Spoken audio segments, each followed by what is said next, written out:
Capítulo 6. Florecer bajo las podaderas. ¿Sabía que los viñadores podan sus vides cada vez con más intensidad a medida que van teniendo más edad? Un boletín de horticultura que leí explica el porqué. Dice, la capacidad de la vid para producir aumenta cada año, pero sin una poda intensiva, la planta se debilita y disminuye la cosecha. Es necesario podar fuertemente los pámpanos maduros para lograr de ellos al máximo rendimiento. Si mira el futuro desde el punto de vista de una planta que está madurando, le quedan muchos cortes que recibir.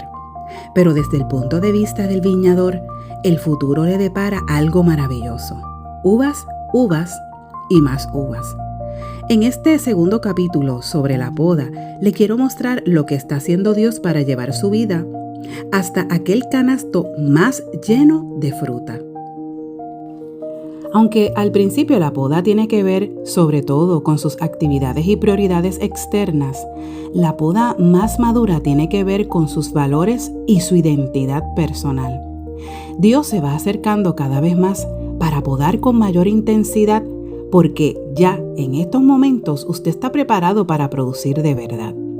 Lo que Él le pida ahora le podrá parecer difícil. Sin embargo, si usted reacciona de manera positiva a lo que hace el labrador, los resultados van a ser increíblemente mayores de lo que usted se habría podido imaginar. Son muchos los cristianos que nunca llegan tan lejos. De hecho, si usted no está realmente decidido a alcanzar el nivel siguiente de abundancia, o sea, más fruto, tal vez no deba leer este capítulo. Cuando Jesús le dijo a sus amigos lo que costaría seguirle, muchos se volvieron atrás. No obstante, el impacto de los que siguieron adelante aún siguen sacudiendo al mundo. Si ya sabe en estos momentos que Dios tiene un destino exclusivo e importante para usted y lo quiere de todo corazón, este capítulo lo hará cruzar el umbral hacia el futuro.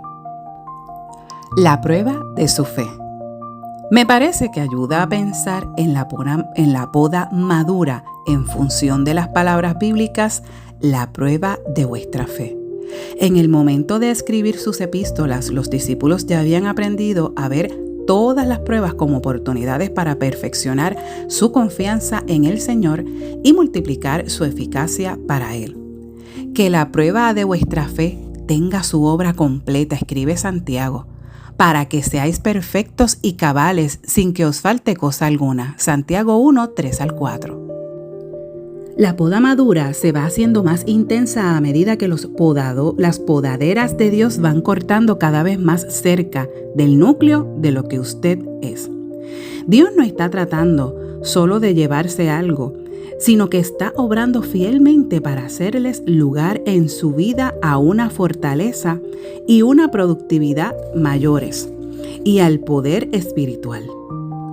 Su meta consiste en acercarlo más a la imagen de Cristo, que es perfecta y completa.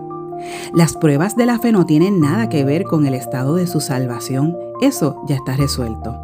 Tampoco se hallan estas pruebas al nivel del ¿por qué Dios no me ayuda a encontrar las llaves de mi auto?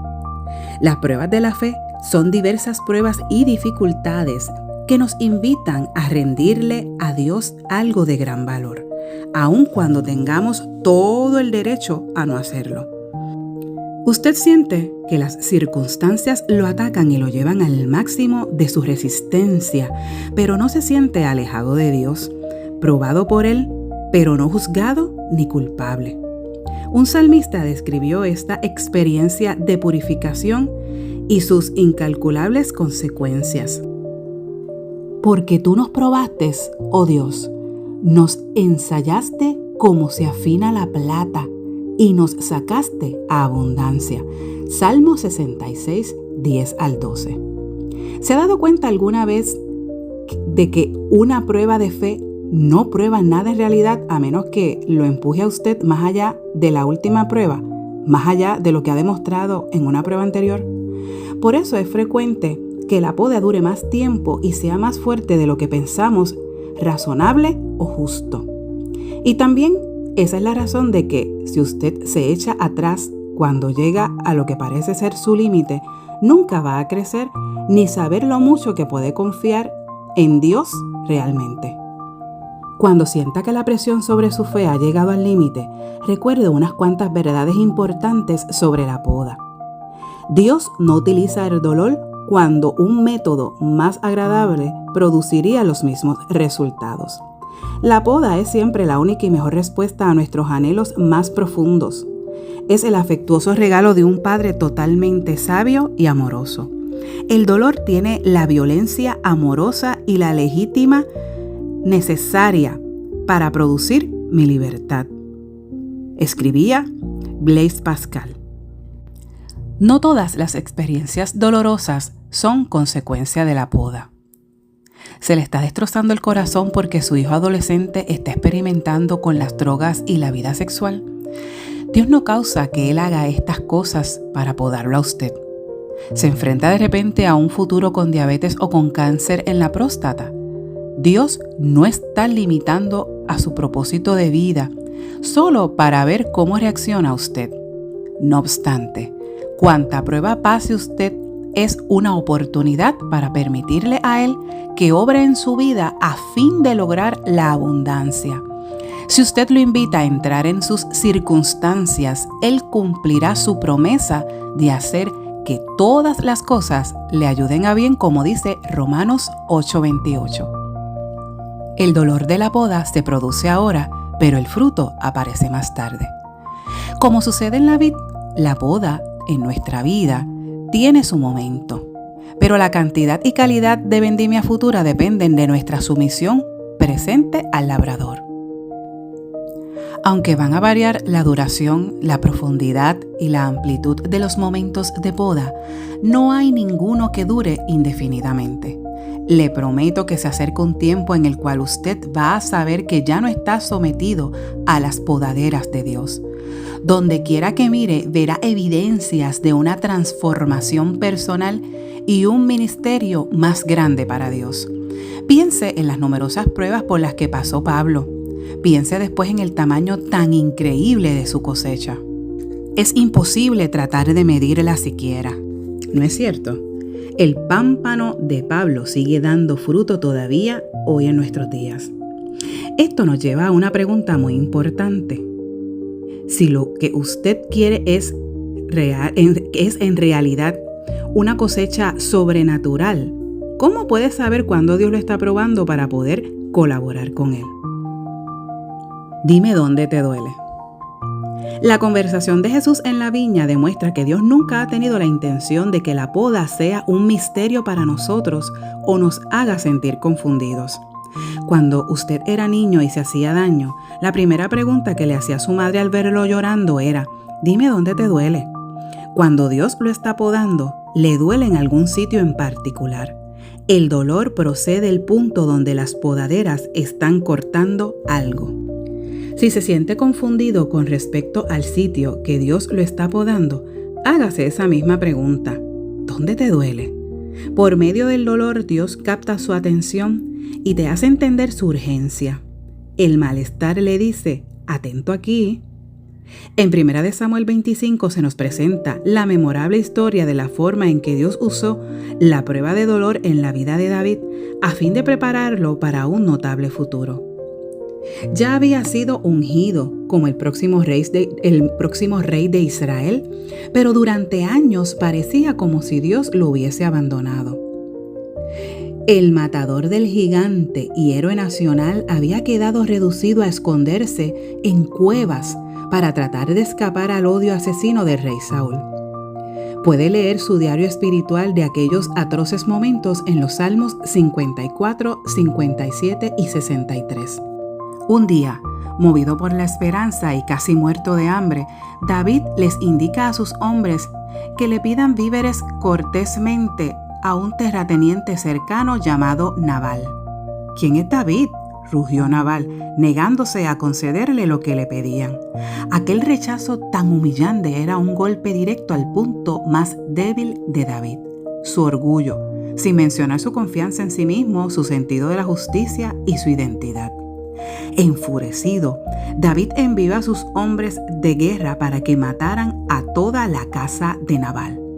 Pero Abigail, la esposa de Nabal, oyó lo sucedido y se apresuró a interceptar a David. Llevaba consigo una caravana repleta de víveres, pero su presente más importante era la apasionada observación que le haría a David de que su verdadera identidad y la seguridad de su futuro se hallaban en las manos de Dios. De hecho, lo que hizo fue suplicarle que viera más allá de su dolor y se decidiera a salir airoso de aquella prueba de fe, en lugar de hacer lo que tenía pensado. David reconoció su sabiduría y se volvió atrás. Aquella crisis, unida a los terribles años pasados en el desierto, fue parte del tiempo de poda necesario para preparar a David en cuanto a su futuro como el rey más grande que tuvo Israel. Aprendió a someterse a la autoridad, a ser líder de hombres, a preservar y a confiar en Dios en medio de unas circunstancias difíciles. ¿Dónde le duele en su vida hoy? Busque las podaderas del labrador en acción, dándole forma, dirigiéndolo y fortaleciéndolo para unos tiempos de abundancia que no podrá ver en estos precisos momentos, pero que no obstante se aproximan. Los principales puntos de poda. La poda madura es la forma que tiene Dios de ayudarlo a poner en práctica su mandato de buscar primero el reino de Dios. Por eso, Él siempre poda aquellas cosas que buscamos primero como esclavos de ellas, que amamos más y que más nos incomoda abandonar. Repito, su meta no es despojarnos de nada, ni hacernos daño, sino librarnos para que podamos seguir adelante con nuestro verdadero anhelo, su reino. Esta clase de poda va más allá de una reorganización de las prioridades y llega al corazón de aquello que nos define, la gente que amamos, las posesiones a las que nos aferramos, nuestro sentido profundo de los derechos que tenemos como personas, etc. Estos son los campos en los que Dios debe dominar para que demos fruto. Quiero compartir con usted algunos relatos sobre la poda, tomados de mi propio peregrinar como discípulo. Cuando uno de ellos señala un campo clave en el cual, tarde o temprano, las podaderas de Dios van a ponerse en acción en la vida de todo creyente maduro. Primer campo, la gente que usted más ama.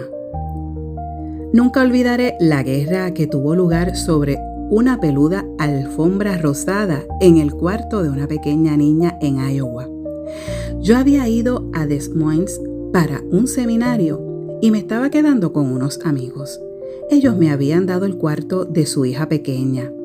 Todo era rosado y pequeño, y los pies me quedaban colgando por el pie de la cama. Pero allí acostado en aquella camita me puse a orar para pedir una vida más extensa. Señor, dije en voz alta, hasta aquí hemos llegado. ¿Qué viene ahora? Tus hijos, me dijo. Yo le dije que los amaba. Él me respondió, dame tus hijos. No tuve ni que pensarlo, ¿no? Le dije, no te los doy. ¿Ha llegado de pronto alguna vez al punto de poda como este? La entrega no parece ser ni siquiera una posibilidad.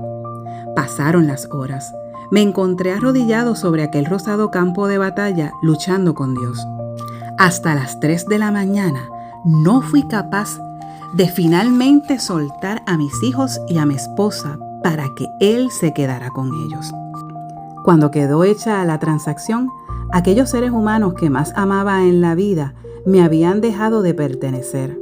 Aún tengo el privilegio de amarlos y cuidar de ellos, pero le he pasado a Dios los derechos de propiedad. Tal vez Dios le esté pidiendo que le entregue su derecho a estar casado, a tener hijos o a obtener algún tipo determinado de éxito. Tal vez lo esté invitando a seguir a Cristo sin el apoyo de sus familiares más cercanos, posiblemente mientras sufre incluso su odio y su rechazo a causa de su fe. Si así es, sepa que lo está podando muy cerca de lo que realmente importa, no para quitarle algo bueno, sino para convertirse en el Señor de todos sus deseos. Segundo campo, su derecho a saber por qué Dios hace lo que hace. Nacemos convencidos de que merecemos tener el control de nuestra propia vida. Sin embargo, este supuesto se halla en conflicto con la vida de fe. Por eso, muy al principio de nuestra poda madura, Dios nos pide que renunciemos a nuestro derecho a saber por qué nos están sucediendo ciertas cosas. Cuando nuestro hijo David era muy pequeño, en una ocasión lo llevé al hospital para que le pusieran una inyección. Al acercarse el médico con jeringuilla en mano, David saltó. Cuando por fin logré acorralarlo detrás de una maceta y lo levanté en mis brazos, vi el terror reflejado en su rostro. ¿Cómo le pude explicar al niño pequeño que está enfermo y que su cuerpo necesita penicilina? Sin embargo, David se quedó en mis brazos mientras el médico se preparaba a inyectarlo.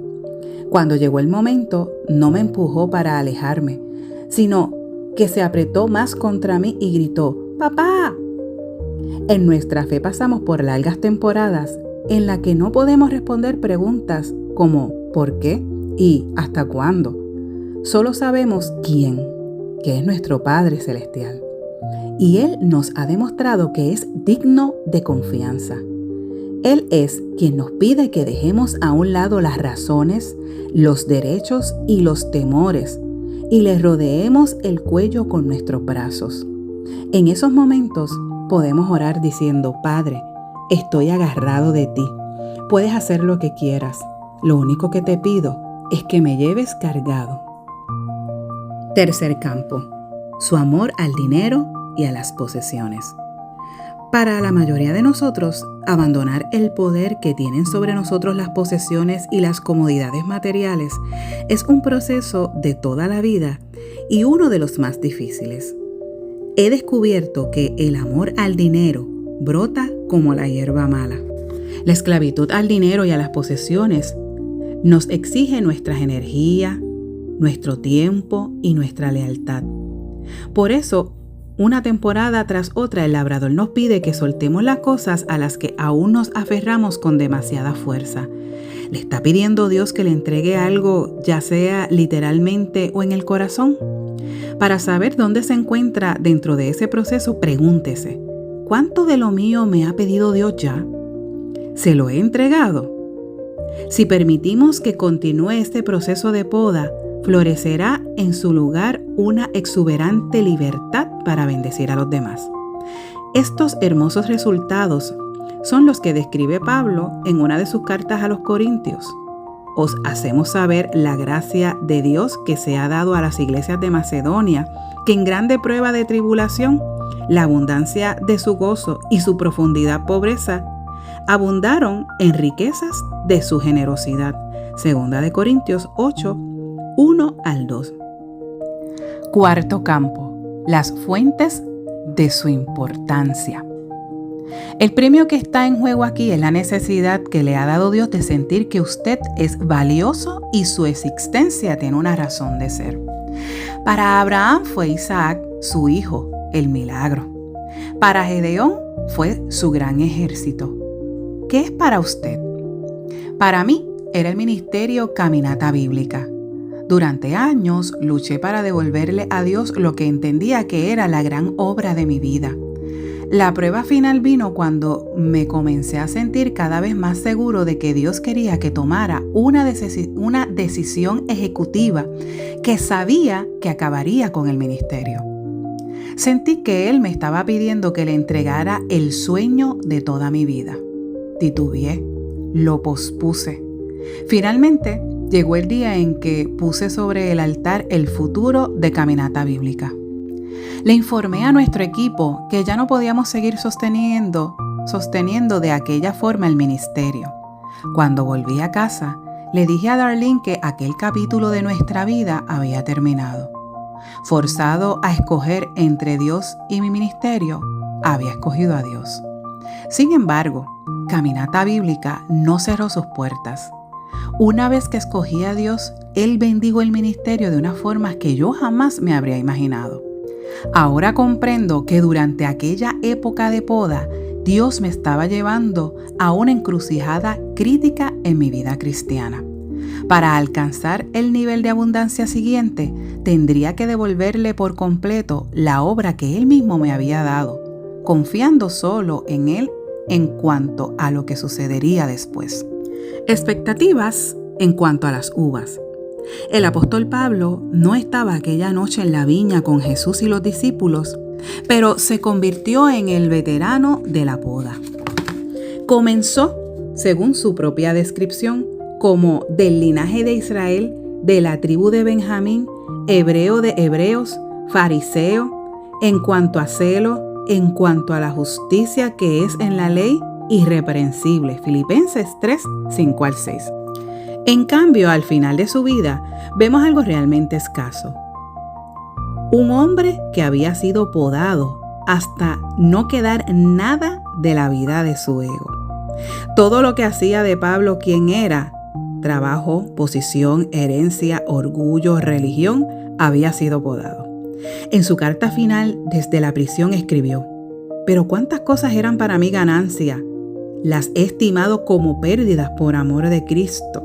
Y ciertamente aún estimo todas las cosas como pérdida por la excelencia del conocimiento de Cristo Jesús, mi Señor, por el amor del cual yo he perdido todo y lo tengo por basura, para ganar a Cristo». Filipenses 3, 7 al 8. Ya para entonces, Pablo no necesitaba poner orden en sus prioridades. Él solo tenía una. Pero una cosa hago, escribe, olvidando ciertamente lo que queda atrás y extendiéndome a lo que está delante. Prosigo a la meta, al premio del supremo llamamiento de Dios en Cristo Jesús. Versículos 13 y 14. Tal vez usted esté pensando, por supuesto, un gigante espiritual como el apóstol Pablo puede llevar una vida de poda radical, pero ¿es necesariamente y es realmente eso lo que Dios quiere para mí también? Antes de responder, no se pierda la exhortación final de Pablo.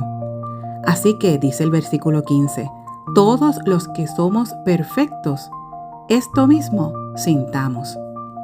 He aquí un testimonio sobre la meta de la poda madura, que por fin usted esté tan entregado a Dios que ponga todo cuanto ahora ama tanto, incluso las actividades y las metas valiosas, todo en las manos soberanas de Dios. Así quedará usted aferrado a una pasión, una meta, una oportunidad sin obstáculos, que es dar más fruto. Lo cierto es que, de todas formas, los cristianos que han pasado por esta poda profunda no se centran en lo que dejan atrás. Están entregados a unas oraciones valientes, llenas de esperanza y lanzadas hacia el futuro, como esta del autor John Piper.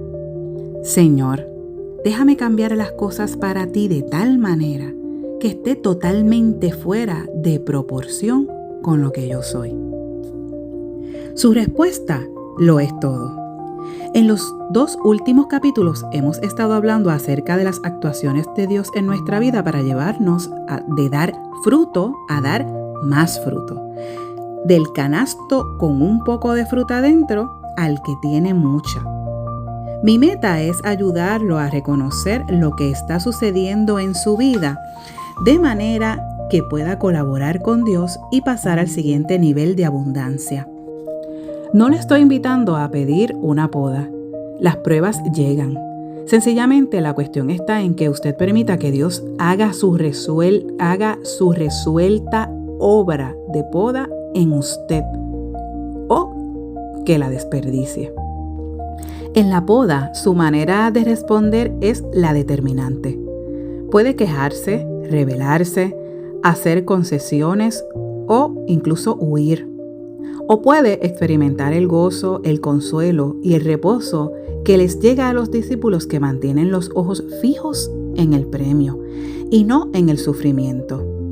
Escuche cómo Pedro describe la forma en que estaban triunfando algunos cristianos de sus tiempos en medio de las fuertes pruebas. En lo cual vosotros os alegráis, aunque ahora por poco de tiempo, si es necesario, tengáis que ser afligidos en diversas pruebas, para que sometida a prueba nuestra fe, mucho más preciosa que el oro, el cual, aunque perecedero, se prueba con fuego, sea hallada en alabanza, gloria y honra cuando sea manifestado Jesucristo, a quien amáis sin haberle visto, en quien creyendo, aunque ahora no lo veáis, os alegráis con gozo inefable y glorioso. Primera de Pedro 1, 6 al 8. Aquí, en este momento de la fe con gozo, se abre ante usted el último secreto de la vid. Ya usted está listo para experimentar la más dulce de las abundancias, el misterio que Jesús llama permanecer.